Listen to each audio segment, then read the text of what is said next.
Magandang araw po sa ating lahat para po sa ating Bible Knowledge of the Day. Ngayon pong July 31, Friday.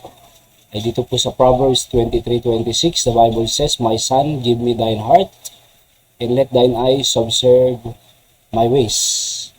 Opo. So mga pamagat po natin ay, "My son, give me thine heart." Ito po ay proverb ni Hari Solomon na sinasabi niya ay sa mga anak ay ibigay mo ang iyong puso, and let thine eye observe my ways. So gusto ng ating mga magulang na ibigay natin ang puso sa kanila at i-observe ang kanilang mga ginagawa. So yung give po dito ay Nathan sa Hebrew word. Ibig sabihin ay to give, dedicate, or grant permit.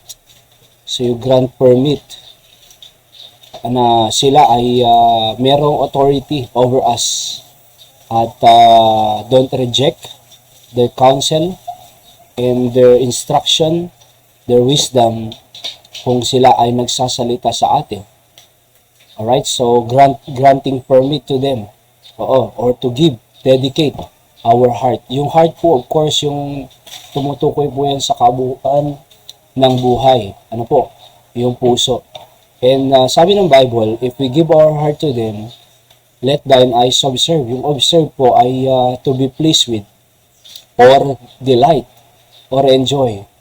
Let thine eyes delight or enjoy their ways. Ano yung ways naman dyan? A road, course of life, yung buhay nila, yung journey nila. Paano sila namumuhay sa Panginoon? Paano sila gumagawa ng tama? Paano sila pinupuri ang Diyos? Paano sila namumuhay ng maayos sa biyaya ng Panginoon? Sabi ng Bible, let thine eyes observe. Yun dapat ang kasiyahan natin, yung course of life nila. The way they worship God, the way they serve God, the way they conduct their lifestyle or their life, mga kapatid. So bakit? Kasi they are in the will of God. Nandun na po sila sa kalooban ng Diyos sa kanilang buhay. Nandun na po sila sa peak ng kaayusan, kumbaga. Nandun na po sila sa nakita na nila ang pinakamagandang buhay na pwedeng ibuhay ng tao. Yan ay yung merong Diyos na kinikilala.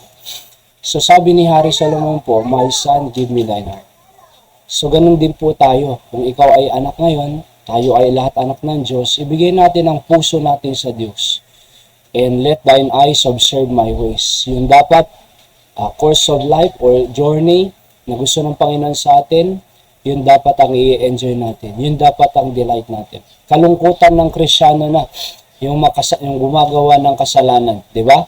Kalungkutan na dapat ng Kristiyano yung mga sugal at mga bisyo, sigarilyo, alak, droga, marijuana, or pagiging magagalitin, paalaway, cutting classes, or hindi nagtatrabaho ng maayos. Kalungkutan na dapat yan sa isang anak Ang kasiyahan niya na yung course of life, ng kabutihan na gusto ng Panginoon at ng kanilang magulang para sa kanila.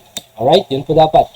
Sa ating pong principle of the day, number 1, give your heart to God, for He will guard it with His love. So give your heart to God, for He will guard it with His love. Iingatan pa niya yan. Pag ibinigay mo sa iba, yung puso mo, sa boyfriend, girlfriend, pwede niyang saktan yan. Hihiwalayan nga yan. Pwede niyang paasahin yan.